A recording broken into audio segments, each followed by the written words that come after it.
ላንቺና ላንተ ልዩ ፕሮግራም ከኢሶግ ላንቺና ላንተ በስነ ጾታ ስነ ተዋልዶ ጤናና ኤችአይቪ ኤድስ ላይ የሚያተኩር ሳምንታዊ ፕሮግራም ላንቺና ላንተ ላንቺና ላንተ ላንቺና ላንተ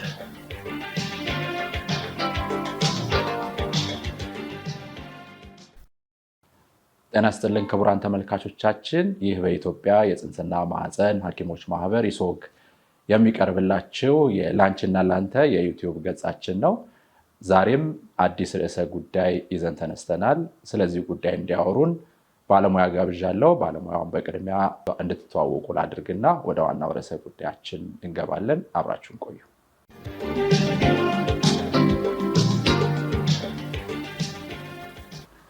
ጤና ይስጥልኝ ዶክተር። እንዴት ዋልክ? እንደው አንቺን ማስተዋወቅ ከባድ ነው አይደል? በየቲክቶክ ገጽሽ ላይ እናያቅሻለን፣ ግን እንደው ለላንቺና ላንተ የዩቲዩብ ገጽ እንዲሆን እንተዋወቅ። እሺ፣ ስሜ ዶክተር ሀረገወይን ሙሴ ይባላል። የማህፀንና ጽንስ ሐኪም ነኝ። እናቶችን በሙያ እያገለገልኩ እገኛለሁ። ዛሬ ትምህርት እንድንሰጥ ስለጋበዛችሁኝ በጣም አመሰግናለሁ። ቲክቶክ ገጽሽ በጣም ሰው እየተከታተለው ነው ማለት እንችላለን? በጣም ጥሩ ነው። አብዛኞቹ ተከታዮች ያው ሴቶች ናቸው፣ ነፍሰ ጡሮች ወይ ባሎችም ሆኖ ለሚስቶቻቸው ኢንፎርሜሽን የሚሰሙ አሉና ጥሩ ፊድባክ አለውና እኛም እንደ ጤና ባለሙያ ደግሞ ማህበረሰቡን ማስተማር ግዴታችን ስለሆነ ጥቂት ሰውም ጋር ቢደርስ እንደ መዝናኛው ብዙ ሰው ላያዩ ይችላል። ግን ያ የደረሰው ሰው ደግሞ ኢንፎርሜሽኑን ለበጎ ስለሚጠቀምበት ያው ሞራል የሚሰጥ ነገር ነው ያለውና ግብረ መልሱን እንየው እስቲ። ምን ይልሻል ሰው ሲያይሽ? ጥሩ ነው በጣም። ይሄንን አላቅም ነበረ፣ ተማርኩኝ። ይሄንን ትምህርት ሰምቼ ቶሎ ወደ ሐኪም ሄድኩኝ።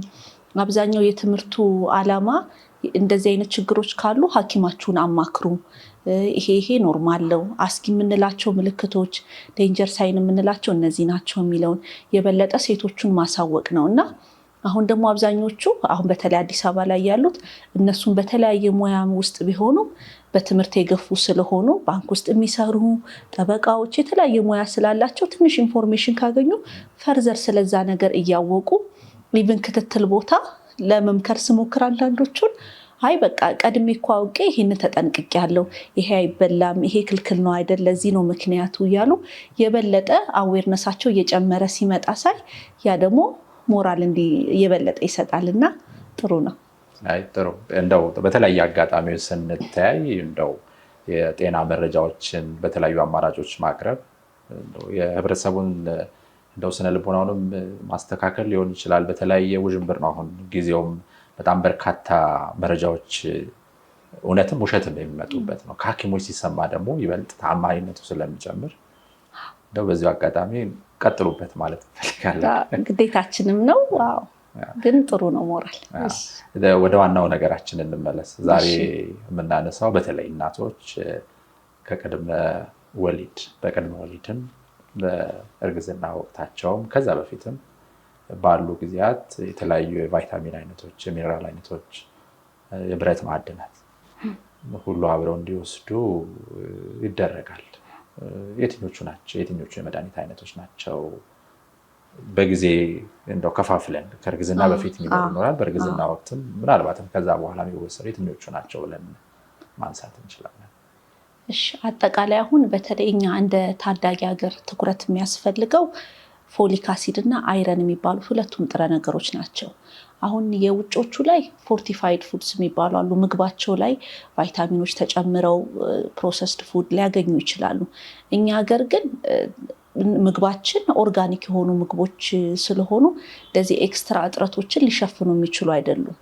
ግን እንደዛም ሆኖ አሁን እነዚህን ቫይታሚን መውሰድ ዓላማው አንድ ሴት ጥሩ የምግብ ወይም ኒውትሪሽናሊ ጥሩ ሁና ሰውነቷ ግን ከምግብ ብቻ ላናገኛቸው የምንችላቸው ነገሮች ናቸው። አሁን የመጀመሪያው ንጥረ ነገር ፎሊክ አሲድ ስመጣ እሱ በተለይ ለነርቭ እድገት በጣም ያስፈልጋል። ስለዚህ በተለይኛ የምንመክረው አንድ ሴት እርግዝና ስታቅድ 3 ወር ቀደም ብላ ወደ ሐኪም ቤት ብትሄድ በመጀመሪያ አንዳንዴ እኮ ሳያውቁት ደም ግፊት ሊኖር ይችላል፣ ስኳር፣ ታይሮይድ መዛባት፣ የተለያዩ የጤና ችግሮች ይኖራሉ። እነዛን ለማስተካከል ጊዜ ይኖረናል። ወይ ከዚህ በፊትም የታወቀ ለምሳሌ የልብ ህመም ቢኖራት ይሄ ነገር አሁን እርግዝና ለመፍቀድ ጤናማ ናት ወይ፣ አሁን እርግዝናውን መሸከም ይችላል ወይ ሰውነቷ የሚለውን እናይና ሬዲ ከሆነች በቅድሚያ የምንመርጠው ፎሊክ አሲድ የምንለው እጥረቱ ከተከሰተ ምንድነው የሚያመጣው? ምናልባት ቪዲዮ ላይ ፒክቸር ማሳየት ከቻላችሁ ኒውራል ቲዩብ ዲፌክት የሚባላሉ። የመጀመሪያው አኒንሴፋሊ የምለዋለ ጭራሽ ጭንቅላትም ላይ ይፈጠር ይችላል። ይሄ ከዚህ በላይ ያለው የአንጎል የምንለው ክፍል ላይኖር ይችላል። ስለዚህ ልጅ ሆድ ውስጥ ይንቀሳቀሳል፣ ግን እንደተወለደ መትረፍ አይችልም። ሌላ ደግሞ አከርካሪ አጥንት ላይ ስፓይናል ኮርድ ጋር ተያይዞ ክፍተቶች ይኖራሉ። ነርቡ ወደ ውጭ ሊወጣ ይችላል። በዛ ምክንያት ዊልቸር ላይ የሚሆኑ ሰጋራና ሽንት መቆጣጠር የማይችሉ ልጆች ሊኖሩ ይችላሉ። ስለዚህ ይሄ 100% መከላከል ሳይሆን ማጆሪቲ እኛ ልንከላከለው የምንችለውን በእጥረት የሚመጣውን ለመቀነስ ስለሆነ አንድ ሴት ከ1 ወር እስከ 3 ወር ቢያንስ ቀድማ ያንን ፎሊክ አሲድ ብትወስድ በተለይ ለሴንትራል ነርቨስ ሲስተም የምንለው ለአንጎል እና ለአከርካሪ አጥንት ውስጥ ህብረት ሰረሰር እሱ ውስጥ ላሉት ለነርቮቹ እድገት በጣም ጠቃሚ ነው። ስለዚህ እኛ ሀገር አሁን ችግሩ ቅድመ ክትትል አይኖርም። ፕሪኮንሴፕሽናል ኬር ቅድመ ዝግጅት ሳይኖር አንድ ሴት የወር አበባዋ ሲቀር በ3 ወሩ ስትመጣ አልትራሳውንድ ስናነሳ መጥፎ ዜና ልነግራት እንችላለን። በቃ ምንም ማድረግ አንችልም በሚለው ለቀጣይ ግን ስታረግሽ ይሄንን ውሰጂ እንደዛ እንላለን። ስለዚህ በዋናነት ፎሊክ አሲድ የሚለው ይሄ የመኖር ያለመኖር ጥያቄ ጤናማ የመሆን የሆነ ልጅ የመውለድ ያለመውለድ ስለሆነ ከሁሉም ቫይታሚኖች በጣም የምንመርጠው ነው። ሁለተኛ ደግሞ አይረን ያልኩ ያው አኒሚያ ወይም ደም ማነስ እንደኛ ሀገር ታዳጊ ሀገር ላይ አንድ ምግባችንም ስጋ የማግኘት እድላችን አናሳ ነው። በዛ ላይ ትላትሎች ሰውነት ላይ ሊኖሩ ይችላሉ፣ ንጥረ ነገር ሊሻሙ የሚችሉ። ስለዚህ 1/4 ሴቱ ደም ማነስ ሊኖርበት ይችላል። ስለዚህ ቀድሞ ቢታወቅ አሁን ደም ማነስ ጋር ደግሞ ምንድነው በጣም በኪሎ የቀጨጨ ልጅ፣ ምጥ ያለ ቀን መምጣት፣ እንደዚህ አይነት ነገሮች ሊኖሩ ስለሚችሉ ይሄንን ብታስተካክል ሞር ጤናማ ይሆናል ማለት ነው። ስለዚህ ካሉት ቫይታሚኖች ሁለቱን በጣም እንመርጣለን ለአጠቃላይ ማህበረሰብ። ከዛ ውጭ ግን እንዳለባት የጤና ችግር አሁን ደም ግፊት ቢሆን የሆነች ሴት ያላት የምትወስደው መድኃኒት ለነፍሰ ጡር መሆን የሚችል ነው ወይ፣ ሴፍ ነው ወይ? አንዳንድ የሚከለከሉ አሉ፣ የአፈጣጠር ችግር ሊያመጡ የሚችሉ። ስለዚህ ጤናዋንም ጠብቃ ወደ እርግዝና እንድትሞክር እናበረታታለን። እና በተለይ ፎሊክ አሲድ የሚለው ያለማዘዣ ሊገኙ የሚችሉ ናቸው ከቫይታሚኖች ስለሆኑ ሐኪም ቤት መሄድ ባይችሉ እንኳን አቅራቢያ ያለ ጤና ተቋም ሄደው ማግኘት ይችላሉ። ይሄ ከእርግዝና በፊት ነው አይደለም? እርግዝና ከመደረጉ በፊት ነው። እንደው በሚሊግራም እንወቀው። ይህንን ጥያቄ ለምን አነሳው? ምናልባት ሀገራችን ውስጥ የሚገቡ የመድኃኒት አይነቶች አሉ፣ እናንተ የምትፈቅዱት አይደል? የምታዙት አለ። አንዳንድ ሰዎች በሆኑ አጋጣሚዎች ከውጭ መድኃኒት መጣለን ይላሉ። በተለያየ መጠን ስትሬንግዝ ነው የሚባለው ፕሪፓሬሽኑ በሚለው አሁን ምን አይነት አሁን ፎሊክ አሲድ ላይ ስንመጣ ስታንዳርድ አሁን 400 ማይክሮግራም ወይም 0.4 ሚሊግራም ነው። ከውጭ የሚላክላቸው ምንም ስል ሚኒመሟ እሷ ናት። ስለዚህ አብዛኛው በሱ ነው የሚገባው። ከውጭ የሚላክላቸው ሀገር ውስጥ ቢገዙ 0.4 ሚሊግራም ወይም 400 ማይክሮግራም። ከዚህ ያነሰ ዶዝ ያላቸው በጣም አናሳ ናቸው። ስለዚህ በዛ ነው የምናየው። ግን ከዚህ በፊት እኔ አሁን ያልኩትን ችግር በተለይ የነርቭ ያፈጣጠር ችግር ያጋጠማት ከሆነ ግን 5 ሚሊግራም ነው መሆን ያለበት ማለት ነው። አዎ።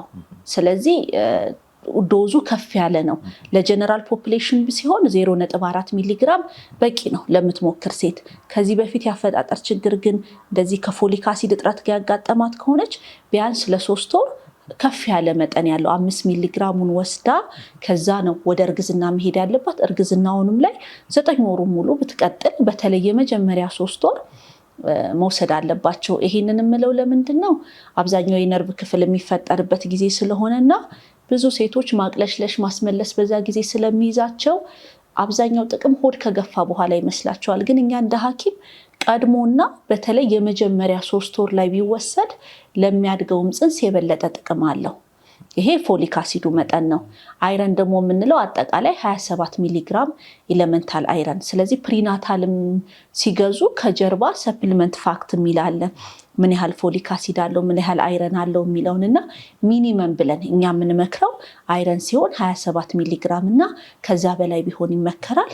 ፎሊክ አሲድ ደግሞ ቅድም በነገርኩ ዶዝ ቢሆን ይመከራል። ስለዚህ እነሱም ያንን መድኃኒት ሲያገኙ ቢቻል ጊዜ ካለ በአካል ቀርበው ሐኪም አማክረው የትኛው ዶዝ ለነሱ የተሻለ ነው ተብሎ ቢነገራቸው ይሻላል። ካልተቻለ ግን ለጀነራል ፐብሊኩ ተብሎ ፕሮዲውስ የሚደረጉት እነሱ ቢያንስ 0.4 ሚሊግራም ፎሊክ አሲድ እና 27 ሚሊግራም አይረን አላቸው። ስለዚህ ከጀርባቸው ፋክቶቹ ጋር ዶዙ ስላለ ሚኒመሙን ያሟላሉ የሚለውን ቢያዩ ጥሩ ነው። ወደ እርግዝና ወቅት ላይስ ፎሊክ አሲዷን ይቀጥላሉ? ይሄ ተመሳሳይ ዶዝ ነው የምንቀጥለው። ያፈጣጠር ችግር ከሌለ በቀር እንደዛ ካላጋጠመ 0.4 ሚሊግራሙ ለቅድመ እርግዝና ሙከራም 9 ወር እስከሚያልቅም በቂ ነው። አይረኑም ባልክ ዶዝ በቂ ነው። ግን አንዳንድ ሴቶች ላይ አሁን በተለይ አይረን ላይ እርግዝናው እየገፋ ሲሄድ ሪኳየርመንታቸው ይጨምራል። ምክንያቱም ልጁም ራሱ ከእናት ወስዶ ነው ቀይ ደም ሴሎቹን የሚሰራው። ስለዚህ እግረ መንገድ የደም ማይነስ ምልክቶች ግን ካየን ለብቻው ተጨማሪ አይረን ልናዝ እንችላለን፣ የደም ማነስ ላላቸው።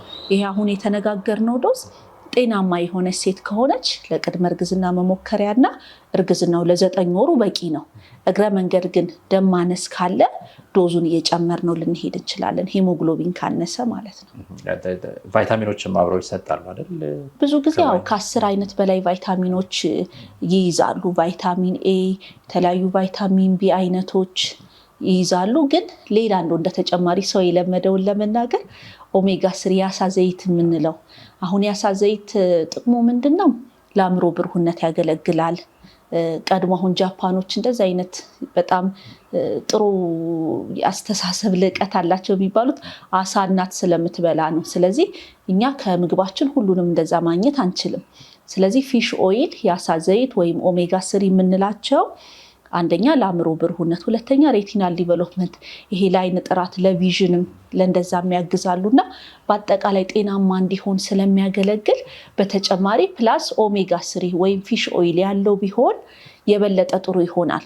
ያው እንደዚህ ሲሆን ለሁሉም ለመምከር የሚከብደው ዋጋው በጣም እየጨመረ ሊሄድ ይችላል። ይሄ ተጨማሪ ነገር ሲኖር ግን አትሊስት በእኛ ሀገር ጥሩ ነው ብዬ የማስበው አሁን ጽንስ ክትትል በነፃ በመንግስት ጤና ጣቢያዎች ፋሲሊቲዎች ሲሰጥ ለእናቶች አብሮ ፎሊክ አሲድ እና አይረን ይሰጣቸዋል።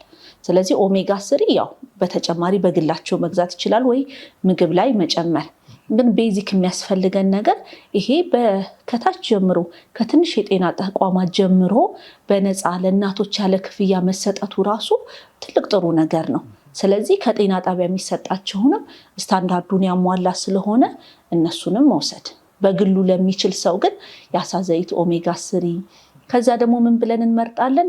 አንዳንዴ ጨጓራ ያስቸግራል በእርግዝና ወቅት። ታብሌት ነው ወይ ሶፍት ጄል የሚባላሉ ለጨጓራ ቀለል ያሉ የፕላስቲክ አይነት ቅርጽ ያላቸውና እነሱ የበለጠ ይሄ ጨጓራ ሳይጎዳ ቃር ሳይበዛ ለመውሰድ ያው ኮስቱ ዋጋው እየጨመረ ይሄዳል እንጂ የምርጫ አይነቶቻችን ሊጨምሩ ይችላሉ። ግን አትሊስት ጤና ጣቢያ ያለው አይረን እና ፎሊክ አሲድ ኮምባይንድ ሆኖ የሚሰጠው እንደ ቤዚክ በጣም በቂ ነው።